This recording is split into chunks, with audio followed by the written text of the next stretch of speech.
So news broke yesterday that Dennis Smith Jr. had signed a deal to attend training camp with the Blazers, and of course it had everybody in the basketball community reminiscing on the days of Dennis Smith Jr. and when he had so much potential in the NBA. And it had me thinking about Dennis Smith Jr.'s rise to the league and how it just didn't really pan out the way that a lot of people thought that it would. And in today's video, as you guys can see, I'm going to talk about Dennis Smith Jr. and how his career went from unlimited potential to a wasted opportunity. But before we get started, make sure you guys drop a like on this video and subscribe to this channel to show some support, and also don't forget to hit the bell for post notifications. If you're new to this channel, I drop a video every other day, so I drop videos essentially daily on this channel, so stay tuned for that. You will not regret joining the family. But without further ado, let's get back to the career of Dennis Smith Jr.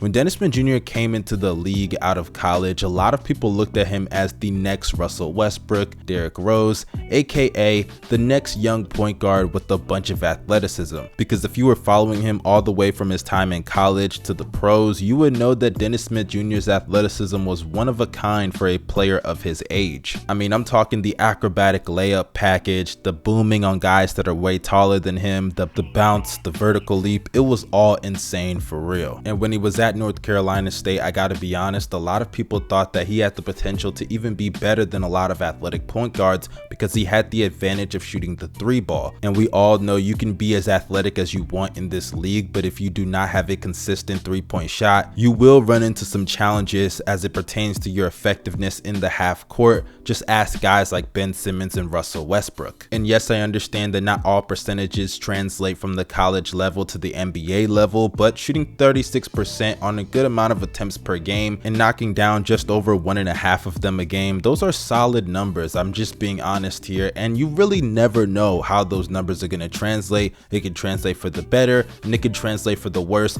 because when you move that line back just a little bit further, you don't know what's going to happen. And then comes his rookie season, and I remember going into that draft, a lot of people were talking about him, Lonzo Ball, De'Aaron Fox, Markelle Fultz, who's the best point guard of the draft. And obviously Markelle and Lonzo, they went in the first and second pick, and De'Aaron Fox was the 5th pick to the Sacramento Kings. But Dennis Smith Jr., him falling all the way to the 9th pick, a lot of people thought that was a huge steal for the Mavericks, as for one, they did not have a point guard at the time, and also considering that the Knicks needed a point guard, Dennis Smith Jr. with his athleticism bringing the dunks and flair to the game, it just seemed like a perfect fit for him to go to the Mecca in the Garden. But obviously the Knicks ended up picking Frank Ntilikina, and we're gonna get to that in a second, just hold on tight. But as it pertains to the draft, a lot of people thought his future looked bright in a place like Dallas that was obviously trying to rebuild from the Dirk Nowitzki era. But in his rookie season, there were some good signs, but there were obviously some bad signs as it pertained to his play and production. For starters, I think the one underrated aspect of his game in his rookie season was his ability to play make. As sure, assists are not the best way to determine that, but he did average roughly around 5 assists a game. And if you just watch the tape, he was able to play make out of the pick and roll rather consistently, even finding guys open whenever they would switch.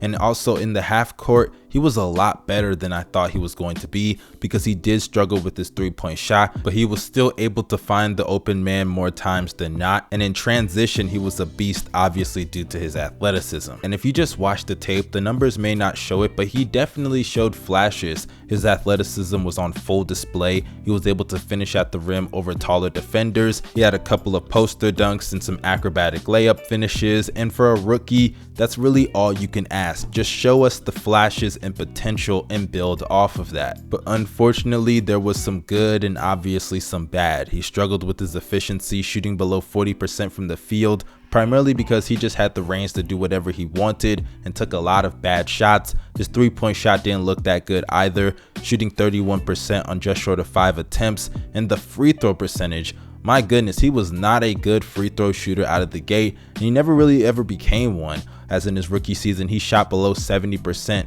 at the free throw line. And if you rally all of his efficiency up, it comes up to a true shooting percentage of 47%.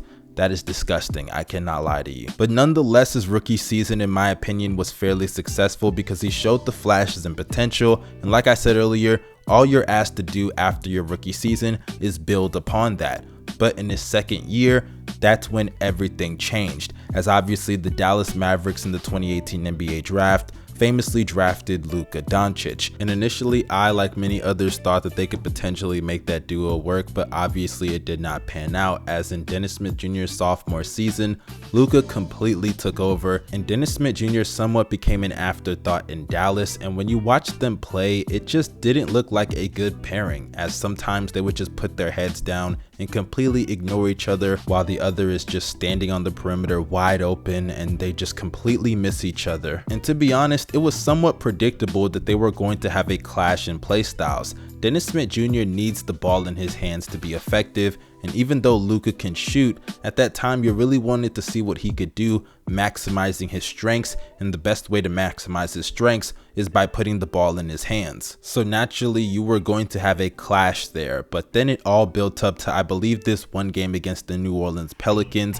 Luka had hit this three to tie the game, the Pelicans hit some shot down the court, and they needed just one more shot to send it into overtime. They used Luka as a decoy, which led to Dennis Smith Jr. getting the ball, and he went up for a shot, but because he hesitated far too long at the three-point line, he wasn't able to get his shot up before the game clock expired. And if you saw Luka Doncic's reaction, to describe it as frustration would be an understatement. And I remember seeing that and thinking, yeah, yikes. Fast forward to less than a month later, and Dennis Smith Jr. is traded. Think about that. The Dallas Mavericks drafted him as a top 10 pick. He was the 9th pick in the 2017 NBA draft. And just because Luka came along, took all of his thunder, they didn't mesh well for just a couple of games, they traded him. They moved on from a guy that they probably promised that he was going to be the franchise player, all because somebody else better came along and took his spot just like that. And if I'm being honest, I do understand the motives of the Mavericks there, because you could try to make it work, but Dennis Smith Jr.'s jump shot didn't look like it was getting that much better. He wasn't a good free throw shooter. He needed the ball in his hands, and with Kristaps Porzingis wanting out of New York, what better way to get a guy like that than to move on from the point guard that you really just don't need? And hence, Dennis Smith Jr. was traded to the New York Knicks, the organization that could have drafted him all this time, but ended up trading their own franchise player for the guy that they could have got to pair with that franchise player if they had just drafted him originally. But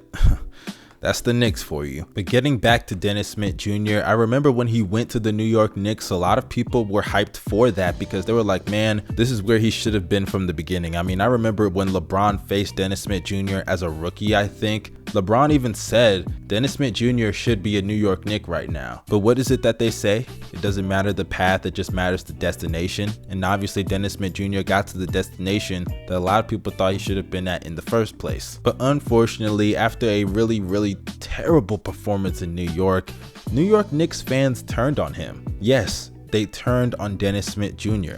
It got so bad and he played so terrible to the point that they were chanting "We want Frank" at him consistently in the Garden. Yes, Frank Ntilikina. And the chant of "We want Frank" is starting near the Garden. That's tough for a young man here from the home crowd. He is obviously struggling. They were chanting that they want him over Dennis Smith Jr. And a lot of you guys might think that's harsh, but when you're in the Mecca, you have all eyes on you. New York Knicks fans are very brutally honest. They're up there with Philadelphia fans, LA fans, and just those die-hard sports cities. They don't play around at all. And when you're in a place as loud as MSG, that can really mess up your mental state of mind. And obviously Dennis Smith Jr. could not handle that pressure, and he crumbled under it so bad. As in the 58 games he played with the Knicks, he averaged 9 points along with 4 assists and 3 rebounds, shooting 38% from the field and 28% from behind the arc, as well as a disgusting 55% at the free throw line. So after his stint in New York didn't pan out either, he was sent to Detroit in exchange for Derrick Rose, and I remember some people even suggested that the Knicks lost that trade, but as soon as both players played on their respective teams, it was obvious that the Knicks won that trade, because Dennis Smith Jr., even though he was better in Detroit, it wasn't that much better. The guy wasn't averaging double digits or anything. He was averaging 7 points on 41% shooting from the field. His 3-point percentage was up, but it was on less than 3 attempts. Still not that good of a free throw shooter, still took bad shots, still not that great defensively, and the Pistons were tanking. So it really is no shocker that they picked up Dennis Smith Jr. because as sad as this sounds, he was going to help them lose games. So that then leads us to where we are today with him trying out for the training camp of the Portland Trail Blazers, and I wish him the best of luck. But when you just see where he started out from, the fact that he is out of the NBA within 5 years is really a testament to 1, how talented the league is, and 2, how wasted potential can be destroyed once it meets unfortunate circumstances. Because this is a guy that in Dallas I thought had all the potential in the world. Despite a shaky rookie season, he still showed promise. Then Luka Doncic came and it was wraps. Then he gets sent to the mecca of basketball, where we all thought that he was going to thrive in the place that he probably should have been drafted at in the first place. But with the way New York fans are and how they gave up on him so quickly, chanting for Frank Ntilikina while he was on the court, it was clear he just did not have the mental strength to deal with that. And then being sent to Detroit to rot away the rest of his career, it really is a sad ending to a career that showed so much promise ever since he was in high school. But I am rooting for Dennis Smith Jr. and I hope he bounces back in Portland, because that's really his last opportunity. And if he has to go to the G League and prove himself, similar to the Cameron Payne situation, I would love to see a nice comeback. I'll even make a video about it if I can. But you guys let me know your opinions about Dennis Smith Jr.'s career down below in the comment section. Do not forget to drop a like on this video if you enjoyed it, and if you enjoyed this content, subscribe to the channel and press the bell for post notifications, as well as follow me on social media. The links are down below. This is your boy Young Mustard signing out. Y'all have a blessed day. Peace.